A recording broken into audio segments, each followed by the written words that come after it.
Judge, thank you very much, and we know the duration of the trip makes it a special sacrifice for you to be here, and we certainly appreciate you, your family, and friends who are in attendance for making that sacrifice.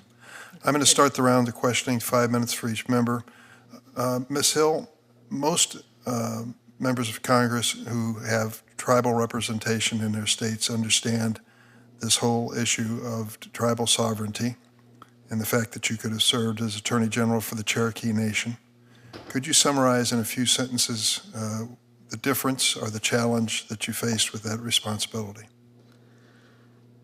Serving as Attorney General of the Cherokee Nation, is post-McGirt especially has it's been very challenging. There's been a great increase in the number of criminal cases that are being heard. Indian tribes have jurisdiction over crimes committed by Indians across their Indian country. So throughout the reservation of the Cherokee Nation has jurisdiction, and the Office of the Attorney General is responsible for prosecuting those. So as the Attorney General, it has been the responsibility post-McGirt to scale up that office in a way that so we were able to handle all the different cases that came to us. And I think that that's something that for people who have Indian country in their districts are probably more familiar with that process. It may not be that familiar to other people. So your responsibility as district court judge is separate and apart from the Cherokee Nation. Certainly, a district court judge for the United States is an entirely different job than the job of an advocate. As Attorney General, of course, I was an advocate for the tribe's legal position and for its rights. Like all attorneys, I would advocate on behalf of my client with all the intellect and all of the strategic thought I could put into it on behalf of the nation. For a federal district judge, it's an entirely different job. The job is to look at all the cases that come before you impartially and fairly, and looking at everything on their own terms, and then applying the facts to the law. And it's a much different role entirely. Thank you very much. Judge Manglonia, I want to pronounce your name correctly. Is it Manglonia? Manglonia, yes, with the glotia. Close now. You had a range of experience as a litigator and a jurist, and spent your legal career in the Northern Mariana Islands, including a previous appointment to the bench to which you've been renominated. I want to make a note of this fact, that after the island was hit with devastating typhoons in 2015 and 2018, you kept the courthouse open to ensure the crucial work of the judiciary would not be interrupted. Your judicial chambers were awarded the 2019 Director's Award for Extraordinary Action from the Administrative Office of the U.S. Court.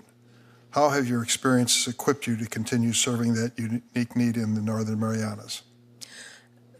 Senator, the two super typhoons that hit Saipan, with the distance to receiving the help, was truly challenging. I was very grateful for the support from the administrative office, as well as my neighboring district in Guam, as I mentioned.